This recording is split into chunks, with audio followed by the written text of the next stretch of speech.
बिजधारा गांव में जीवन यापन का कोई अच्छा साधन नहीं था। लोग नौकरी की तलाश में शहर जाते थे। गांव के करीब एक छोटा सा शहर था, भवानीपुर। वो बिजधारा गांव से तकरीबन 7 किलोमीटर दूर था। मंकू उसी शहर में एक दुकान पर नौकरी करता था। कभी कभी गांव के लोगों का जरूरत का सामान भी शहर से खरीद कर उनके घर पहुंचा देता था। उससे भी कुछ पैसों की आमदनी हो जाती थी। मालिक, मैं घर जाता हूँ, मेरा काम खत्म हो गया। मंकू बिजधारा गांव से कुछ रंग और पिचकारियों का ऑर्डर आया है, तो तुम ये रंग और पिचकारी लेते जाओ। ठीक है मालिक। कल होली होने के कारण आज बाजार में चहल पहल ज्यादा थी, इसलिए दुकान बंद करते करते करीब 10 बज गए। गांव में सिर्फ एक ही बस चलती है, वो भी सुबह 11 बजे, फिर वही बस शाम को 4 बजे। आज मैं बहुत लेट हो गया हूँ, 11 बज गए हैं। रात ज्यादा हो जाने के कारण सड़क एकदम वीरान पड़ी थी। ये वही रास्ता था जिस पर मैं रोज ही आया जाया करता हूँ, पर आज एक अलग ही बेचैनी क्यों हो रही है और डर भी लग रहा है। मंकू डरता हुआ आगे बढ़ रहा था। दोनों तरफ से पेड़ों की अजीब सी आवाज आ रही थी। क्योंकि आज पूर्णिमा की रात थी, इसलिए सड़क साफ नजर आ रही थी। जब चमगादड़ चीखते हुए उसके करीब से निकलती तो मंकू की हालत खराब हो जाती। झींगुरों की कर्राहट एक शांत डर पैदा कर रही थी। गांव में अंदर जाने से पहले वही एक रेलवे फाटक पड़ता था। मंकू जैसे ही गांव के रेलवे फाटक के पास पहुंचा कि वहां एक बच्चा रोता हुआ दिखाई दिया। लगाता है ये बच्चा गांव का ही है, अब तो कल सुबह ही पता चलेगा। मंकू उसे गोद में उठाकर घर की तरफ चल दिया।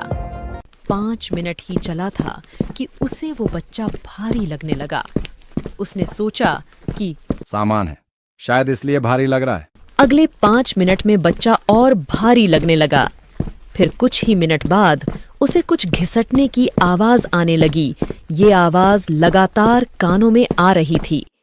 पीछे मुड़कर देखा तो उस बच्चे के पैर इतने लंबे हो गए थे कि वो जमीन पर घिसटने लगा था। उसकी तो डर से हालत खराब हो गई।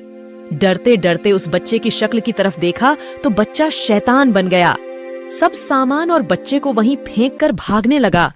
उसने पीछे मुड़कर भी नहीं देखा कि सफेद साड़ी में एक औरत अपनी बाहें फैलाए रास्ते में खड़ी थी।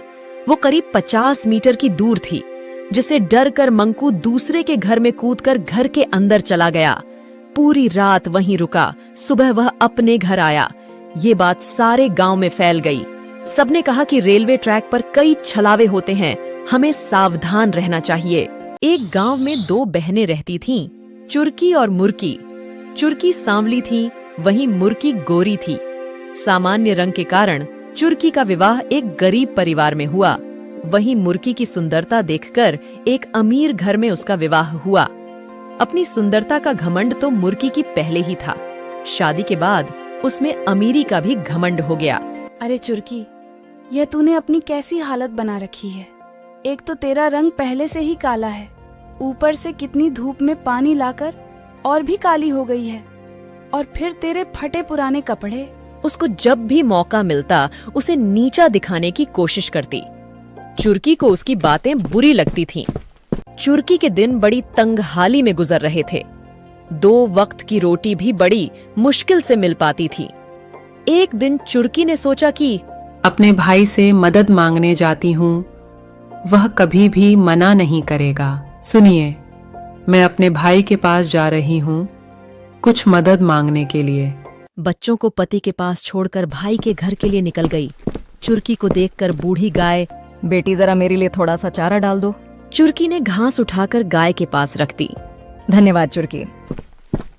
चुरकी बेर के पेड़ के पास से गुजरी तो बेर के पेड़ ने कहा, बहन नीचे बहुत सारे पत्थर हैं, जरा साफ कर दो। चुरकी ने बिना देर किए बेर के पेड़ के नीचे से सफाई कर दी। पेड़ ने धन्यवाद दिया। चुरकी मुस्कुराते हुए आगे बढ़ी। तभी उसे एक बुजुर्ग महिला सिर पर भारी बोझ ली नजर आई। कहाँ जा रही हो अम्मा? गाँव जा रही हूँ बेटी, सामान बेचने। मैं भी गांव जा रही हूँ, लाओ अपनी टोकरी मुझे दे दो। चुरकी ने सामान अपने सिर पर ले लिया। चुरकी ने सामान घर पहुँच दिया और अपने भाई के घर पहुँची, मगर उस समय भाई घर पर नहीं था। वह अपनी भाभी से मिली। भाई कहाँ है? मुझे उनसे काम है। वह घर पर नहीं है, तुम कल आना। चुरकी गांव को वापस आ रही थी कि रास्ते में उसे बूढ़ी औरत ने खिलौना दिया। चुरकी ने खिलौने से कपड़ा निकाला तो हैरान रह गई। खिलौना सोना बन गया। तभी बेर के पेड़ ने चुरकी को अपने पास बुलाया। मेरे तने की खोह में उपहार हैं। चुरकी ने खोह में हाथ डाला। वहां उसे जवाहरात की पोटली मिली। थोड़ी दूर पर गाय उसका इंतजार कर रही थी। उसने अपने गले में बांधी। सोने की घंटी उसे दे दी। चुरकी ने घर आकर सभी उपहार के बारे अपने पति और बच्चों को बताया। वे सभी बहुत खुश हुए। अब वो गांव के अमीर लोगों में शामिल हो गए।